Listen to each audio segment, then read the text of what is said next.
This episode of Doug's Open Mic is brought to you by Perks and Corks, located in the heart of downtown Westerly. Check out Perks and Corks open mic nights every Monday at 9 p.m., live music 6 nights a week, and world-famous martinis. This episode is also brought to you by Mystic River Acupuncture in Groton. Mystic River Acupuncture is ancient medicine for the modern world. They specialize in musician therapy. For more information, check out mysticriveracupuncture.com. Welcome to Doug's Open Mic, a podcast spotlighting local musicians, bands, and songwriters.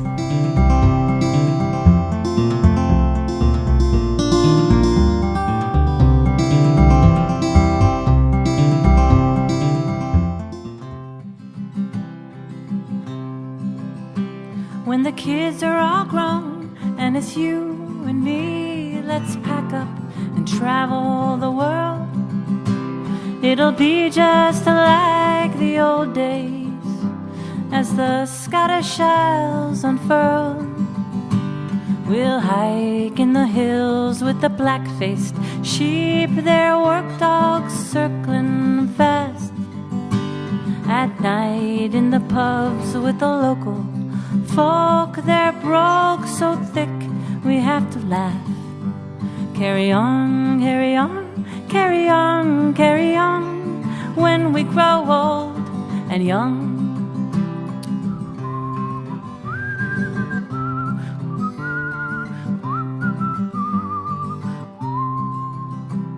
When the kids are all grown and it's you and me, let's grab us 2 seats for the show. Oh, the Broadway stage, it lifts me like nothing I'll ever know. The talent and magic will have its way, and I'll swear to one day take that stage. You'll smile and you'll say that you know I will, for talent knows no age. Carry on, carry on, carry on, carry on, when we grow old and young.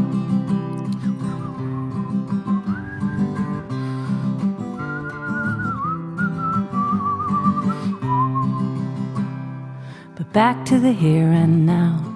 It's a rare occasion and the kids are all out. Let's watch a bad movie and sip a drambuie. Oh, the good life starts right now. And what will the neighbors say when they see us sitting on the porch day after day? They might think we're dull, but what they can't see is a big swarm of gnats, and they're spinning and a-bobbing as the sunlight peeks through the hickory trees at the right time of the evening, and it shines with a beam on that big swarm of gnats, and you wonder what they're doing. Carry on, carry on, carry on, carry on, carry on, carry on, carry on. When the kids are all grown and it's you and me, let's build a little house at the shore. Oh, the grandkids can drive us crazy with the sand and wet towels on the floor, but their smiles ringed with chocolate and freckled cheeks will endear us clearer through, till we paddle away for some quiet time in your kayak built for 2. Carry on, carry on, carry on, carry on, when we grow old and young.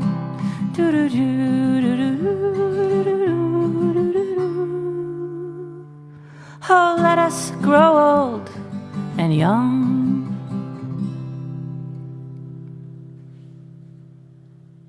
Hi there, DUG here, Doug's Open Mic with yet another episode. We're trying something a little bit different now with the live music. We're going to start off the episode with a live music cut recorded right here today. And then we're going to talk about the song, and then we're going to do our usual conversation about various music topics. And then we will end with a song. But before we end with the song, we're also going to talk about, well, we always talk about original songs. You know, where they came from, what were they thinking, kind of I've already heard it with my comments about it, be they what they may. Anyway, so we're having Dot Reiser here today. Now, Dot, I'm very thrilled to have her because she was the very first person that reached out to us via email. Her voice teacher heard about us, and she sent me an email. Can I be on your show? And I was like thrilled. I was like, Ben, we got somebody that heard the show and wants to come on to it. Imagine that. So, hi, Dot. Hi. How are you? Cool. How are you? Good. I'm so excited to be here. Oh, I know. It's like I said, we're thrilled when you reached out to us, and then I checked you out on the YouTube. I said, we want her on the show. Come on. Could you tell us a little bit about before we get into you? Can you tell us a little bit about that first song that we heard? Carry on? Yes. Yeah. Sure. I started a series of songs based on the 10 Commandments. So I try to have a good message in a song without preaching it all, because I'm not at the level of holiness to ever preach. But I like old laws. And so I kind of studied each one of those. And instead of saying, you shalt not, I would spin it and say, well, then what can I do? So that one is kind of based on, you shall make it through the midlife crisis.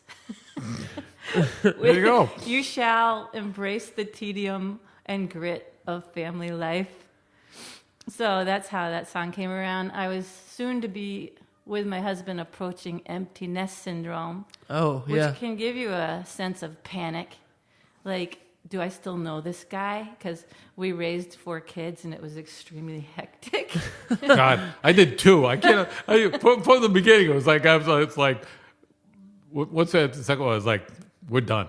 We're done. 2's and we're done. I can't imagine 3. Yeah. It's or 4. For God. Right. And it was super busy, and you kind of look at each other like, oh, yeah, I remember you. Yeah. So instead of getting really sad about the kids leaving, I thought I'll do a self-fulfilling prophecy about all the fun stuff we're going to do when the kids are gone. So each verse is just another vignette of fun things that we should do, but I have to admit we are pretty early to bed people, and we watch a lot of Netflix, so I don't know if all the verses. That's all right. Those are fun stuff to do anyway. Yeah, that's great. So the way that Doug always starts off the show, how did you get into music and all of that stuff? Tell us a little bit about your story. I loved to sing in high school. I went to a massive public school in Indiana, which had a just top-notch chorus program. And we learned jazz and all the standards. I guess I'm saying the same thing, show tunes. And we'd perform a lot. And it was really competitive. And I loved to sing, but by senior year, I did not make it to the top coveted choir. So I quit. I forgot all about singing. It didn't matter to me anymore. And I forgot about it for 30 years. And I think when I bounced the baby on my knee, I'd make up little songs. Yeah. But other than that, eventually, I don't know if I should go dark for very long, but I had postpartum depression, and it was very powerful. Yeah. And as I was recovering from that, I was asked to be a youth group leader at our church. So I just took to that like a duck to water. I had all this energy, and I thought, we need a band, we need Christian rock music in the Catholic Church. We need to just get, out front with this music and everything. So I got a guitar, I got a teacher, and I started to learn to play the guitar. Eventually I burned out on youth ministry. Yeah. But it led me into songwriting, and that brought back a part of me that always loved to play with words. I always loved to write. So a lot of the musicians you see here probably have put in their 10,000 hours of practice on their instrument. And I tried to think, what did I put 10,000 hours on? And maybe it would be playing with words. Yeah, that's awesome. So you've been playing guitar for, just doing some quick math of empty nest syndrome and the postpartum depression.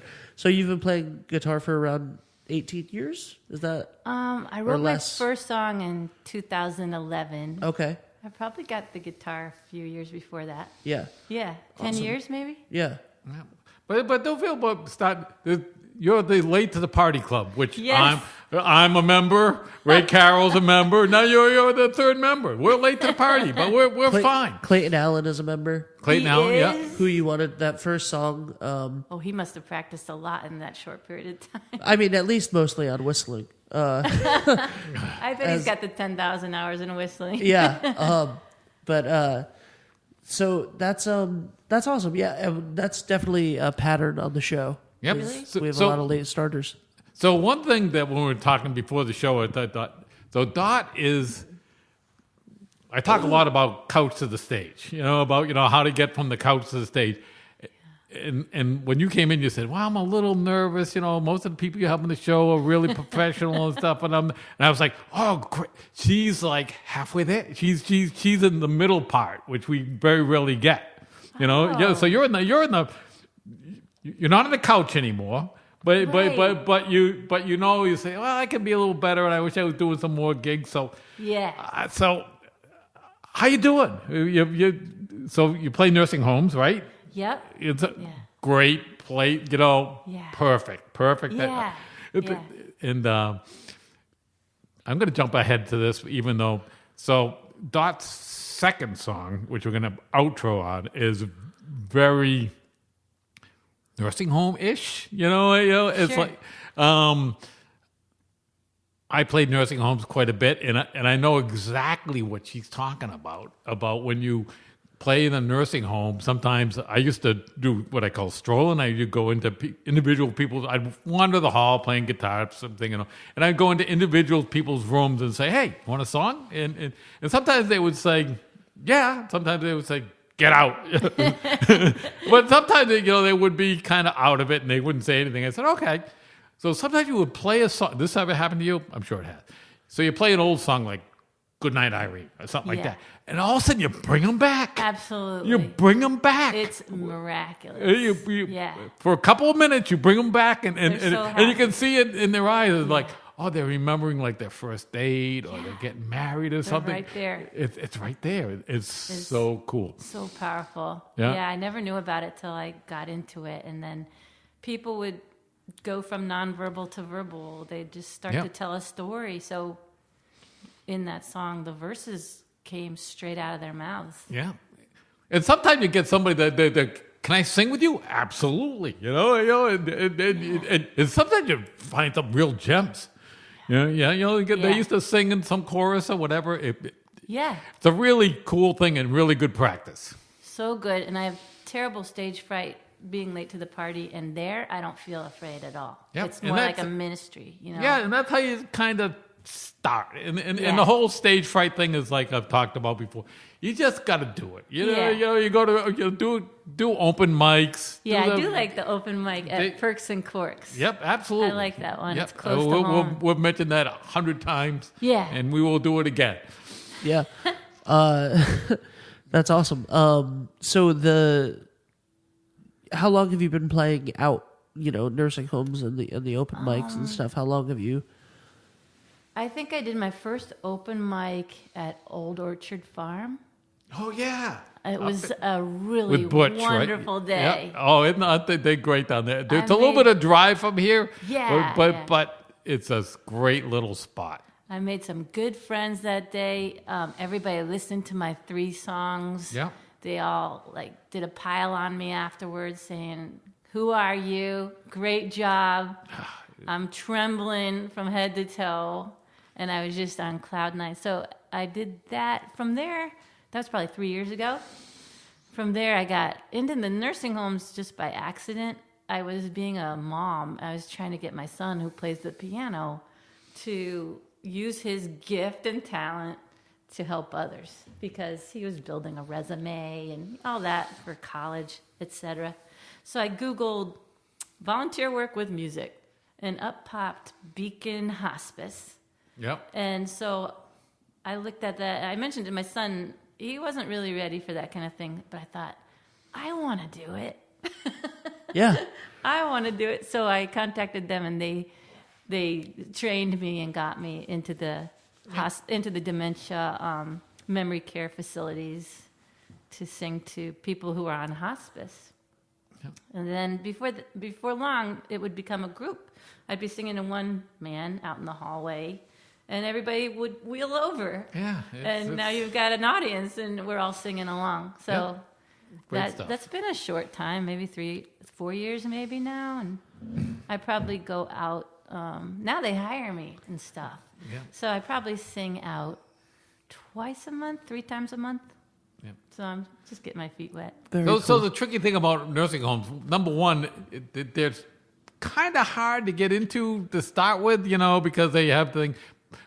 But the plus side is once they got you and they like you, it's they'll just book you every month. Yeah. Yeah, so it just takes a while to get in, and once you're in, you're in. Right. It's a great place to be. I highly recommend it. And the other slight problem with is that they have very limited time. They're going to want you at like 2 p.m. Yeah. I mean, so you can't like string 3 or 4 of them together because they all want you. That's true. They kind of all want you after lunch when everybody's kind of more active. Mm-hmm. So you heard about us from your vocal coach, Eden Castile. Yeah. How did you get hooked up with Eden? Word of mouth. Oh yeah. Yeah. Being late to the party, I don't know a whole lot about who's who, and You will. yeah, it's shrinking. It's getting cozier every day, and so a neighbor of mine had joined her music studio, and she said it's really fun because you'll get to do a recital as if you're a kid, but they do it like a cabaret format, and it's very theatrical and entertaining for the audience. So that's really great. So it's more than voice lessons. It's a community. Yeah. Have you gotten to do the recital yet? Yeah, I've done a few. Where does she do that? The Pump House. Oh, nice. Yep. In Peacedale, right? Or it'll be a house concert. She's kind of moving and changing as she goes too. Very cool. But she's definitely got a group of people who are trying to perform. Yeah. We're all middle-aged. Good for her. Or teenager to middle-aged or older. Yeah, I guess it's a kind of assortment. I haven't seen any little kids yet, but probably will. And do you enjoy that sense of community? Definitely. Yeah. Everybody's very sweet and supportive, and we're all there for the same reason. We're looking for some confidence, and we want to perform, but just we need a coach. We need somebody to get us out there. If I can go back for a second to the youth ministry, Christian, correct me if I'm wrong here. Christian rock and Catholic doesn't see like that. Seems more Christian rock strikes me as a Protestant thing, more so. Mm-hmm. Is that because I go to I attend a Baptist church, and our pastor and his wife are both musicians. He's an amazing guitarist, and she's a fantastic pianist. Who's that? John Savage, John and Heather Savage. Yeah, I know him. We got to get him on. I'll get them on. Definitely. So, but they when they came in, they changed the way that the service went. Less of the old hymns, and more of the new style hymns, more of the not too far down Christian rock, but more of that style. And there was some resistance in a Baptist church, a little bit. There was a little bit of resistance in a Baptist church to stray away from the old hymns. How was that? How was the response to that in a Catholic church? She looks a little uncomfortable here. Just saying. Wow. I'm just like without words. We sold them on it, and we had our own mass, so it wasn't an existing mass. And then we thought we were building a great community, but I think they felt like it wasn't attracting youth enough. Okay. It was more attracting the families. Right. And my age group. people who grew up with rock and roll. Yeah. So we thought, well, we missed the mark, but all of us have teenagers. We're bringing our teenagers. Right. But it got closed after a year. So we got to do a year, and we went to 3 different churches on a rotation once a month. We learned a lot. I think it was really great, and I was, to be fair, very grateful that they let us try. Oh, yeah. And it does exist at youth conferences, and that's where I first heard it, when they sent me off to one to learn to be a youth group leader. Yep. I was absolutely blown away from that worship style, and I felt like things I've never felt. And I thought, we have got to have this in the church. Yeah. But now I'm kind of left without what I want anywhere. So maybe I'll see you at your church. Yeah. But, you know, maybe. I kind of float around and look for new experiences now. That's awesome. Yeah. So, but no matter what, just being touched that way through the music will never leave me. Like, I got what I needed, and it's like lifelong. That's awesome. There's nothing like a full-fledged gospel choir. Yeah. I've seen a couple of them, and the vocal power of some of these I guys, agree. they just make your hair stand up on end. It's unbelievable. I saw it with Lyle Lovett. He had one backing him up. It was spectacular. Wow, I would love that. I would love that. I think we just had John Speziale in here talking about his Christmas show, and that was inspired by a Christmas concert that he saw that had a gospel choir behind them. Very cool. Yeah, it's very, very powerful music, and It is. it's really great. And you know, I hope that you can find a community to build more of that, Yeah, because me too. you know, it seems like it's something that you're passionate about, Definitely. and I think that there's definitely space for it. Yeah. You know. Yeah. I'll find it. But by the way, families and middle aged, you know, no, I don't. I feel weird saying that. But that's a great demographic to have. That's like, how I you know, felt. just because it was a youth oriented thing that didn't necessarily get the youth involved. It like, didn't become a movement for teens. right? But that's but It was families a and family thing. You know what? Yeah. Those teenagers, anyways, really. teenagers are awful. They're teenagers, by the way. Yeah, my teenagers at the time really liked it. But I don't know. I was really happy we got to try. You know, we had a full year. We worked really hard. Like I said, learned a lot. And it got me into songwriting. So there you go. And that's what's important. It led you somewhere, and it was did. important. Yeah. Back when my daughter was doing theater stuff, didn't she was talking about the recitals and thing?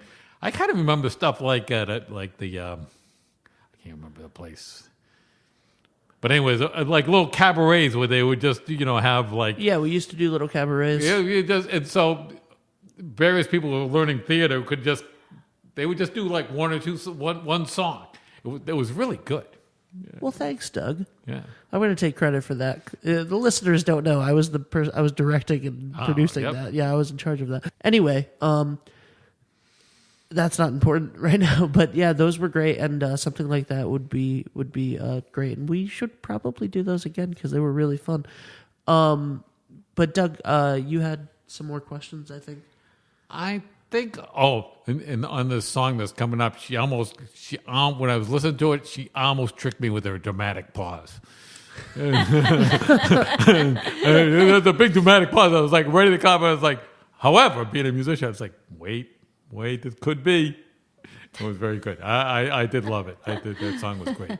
Yeah. So before we talk about the song and go into it for the end, if people want to book you, because you're fantastic. I had never met you, never heard you before this interview, and it was great. I expected, Doug said that he knew you and had heard you and stuff. So I don't know half of the people, honestly. Like, I'm not there are a lot of people that come in that I only know by name, and then I hear them for the first time. And you were fantastic.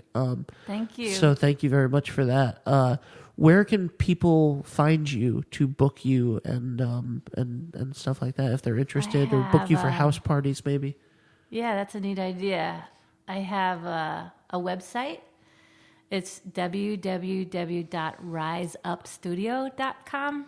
So the Rise is spelled like my name, Reis.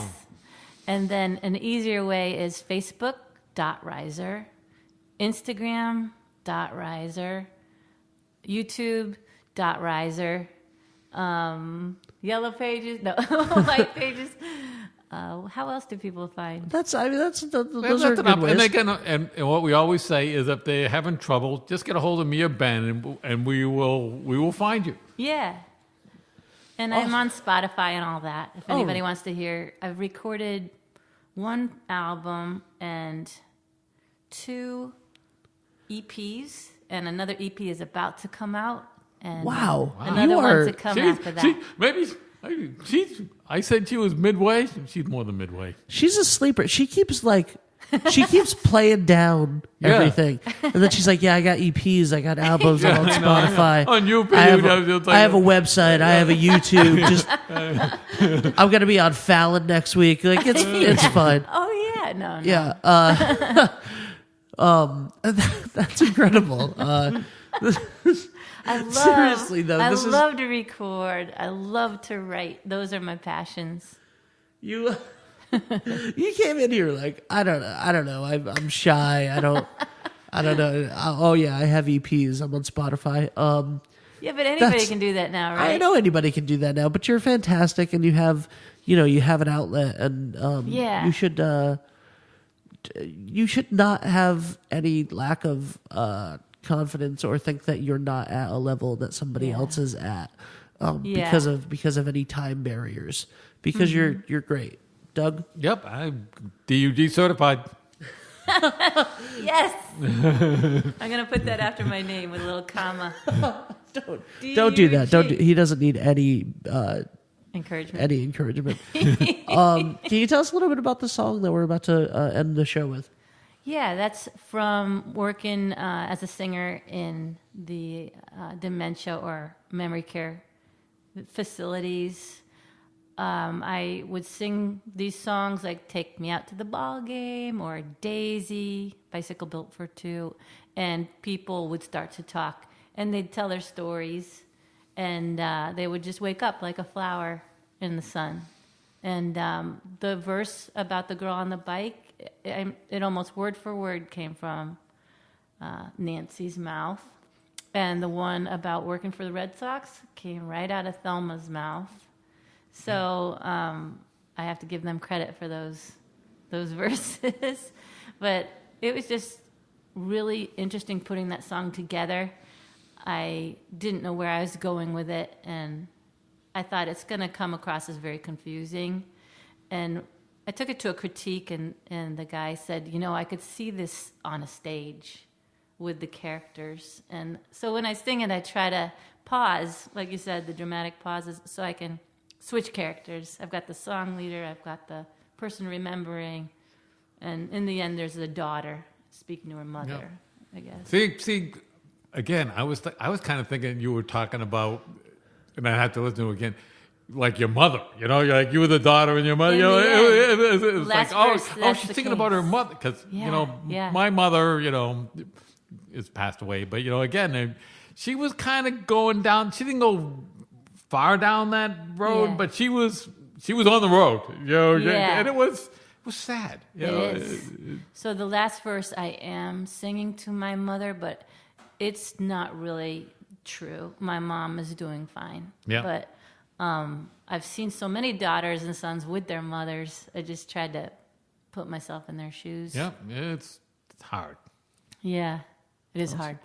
Well, let's listen to the song, and that's it for the show. Okay, thanks everybody for tuning in. We'll be back soon. Bye-bye. Thank you for having me.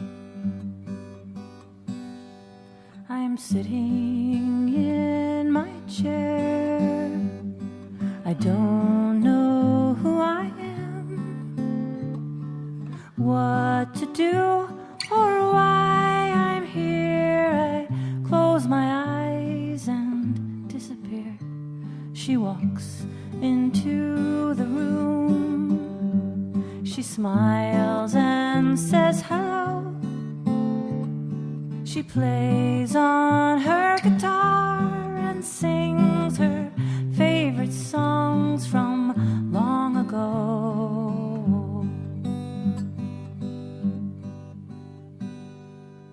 Applause, applause, hooray, hooray, let's play another song.